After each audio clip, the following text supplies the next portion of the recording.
Hello and welcome to Affinity. Let's have a look at using shapes to add light to lamps. Here we have a picture with several lamps in them, and it would be nicer to have a bit of a glow around them to make it look a bit warmer and more friendly. So we'll start off down here. This is where the shapes are, and if we right click on that, and here's our ellipse tool, which also does circles, which we're going to use. For this you can just drag and draw a shape, but it's easy to miss where you're going with this, and then you've got to click on the move tool and move it up to where you want it. Easy way to get it right first time with the this selected is go to the center of where you want it to be, hold down the control key and then drag, and then it'll come out to where you want it to be. And then if you hold down the shift key as well, it'll come out as a circle. So there we go. So we'll just cover the light, and there we go. So now we want to color it. For that we use the fill up here, left click on the fill, and we can choose the color. Here we've got some other things, but let's stick with color. And if we click on one of these, we can set the color of the light there. It's easier though and better to choose a color from within the picture so it matches up nicely. So what we'll do is we'll click and hold down the mouse button here and drag across from here. So we can then, let's pick a yellow from up here. That'll do. But note this hasn't changed yet, because over here you see as well that the colors, there's the foreground color. So to force this in again, we're going to click this again, and there you are, that forces the color in there, and now over here we've got it selected. So now just click outside to get that. Okay, let's go back to here, and we can click on, let's click on the layer here to select it, because we're going on here, we're going to put a blur.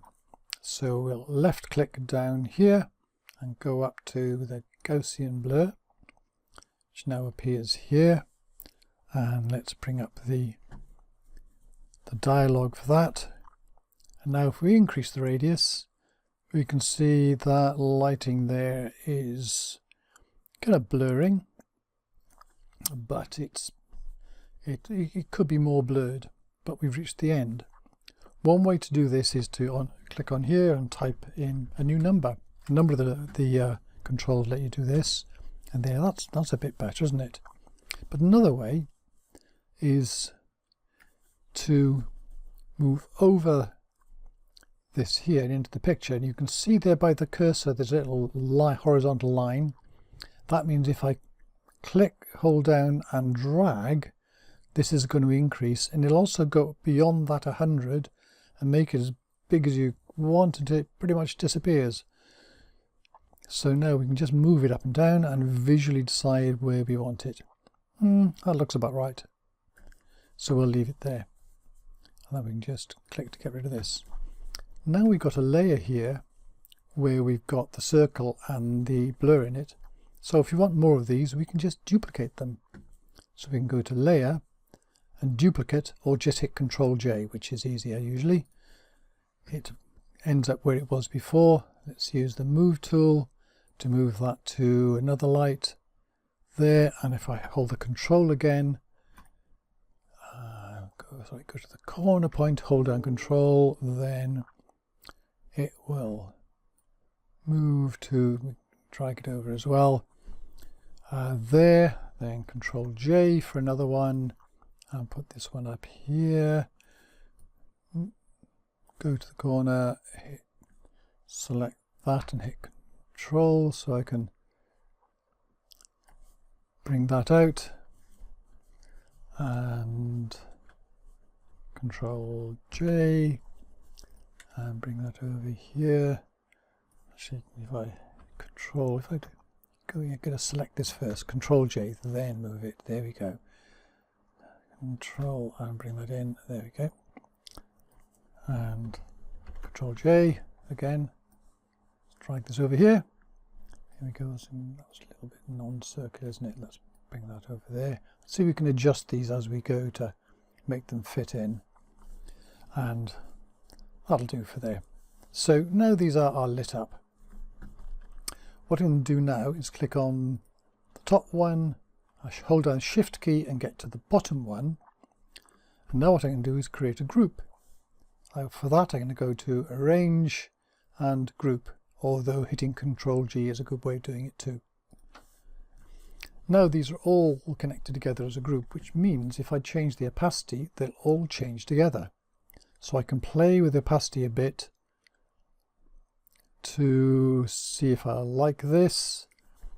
Also the blend mode here says pass through, but I can use this to go around and see which of the things here work best for me. I can pick one of these, and some of them are quite different. So things like soft light, nothing much seems to be happening there. Let's just move so you can see that. But if I click on this off, on, off, on, see I've got a very subtle effect there.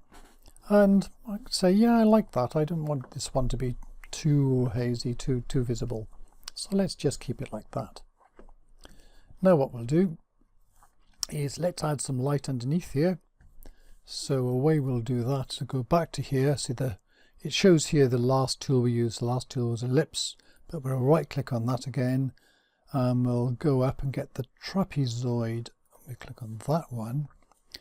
Now when we draw this, it keeps the color we had before, and we can move this to there, adjust the shape and size of it as we like, and let's put another blur onto that.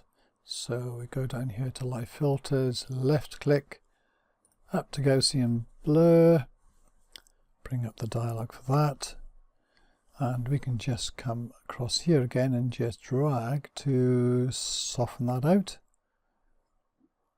Let's have that a pretty soft one like that, and we're going to click on the move tool again and click on this and sort of drag the top up a bit, so that it goes like that. And when we click on the soft light, now we had that, didn't we? So that will just light that up in a very subtle way.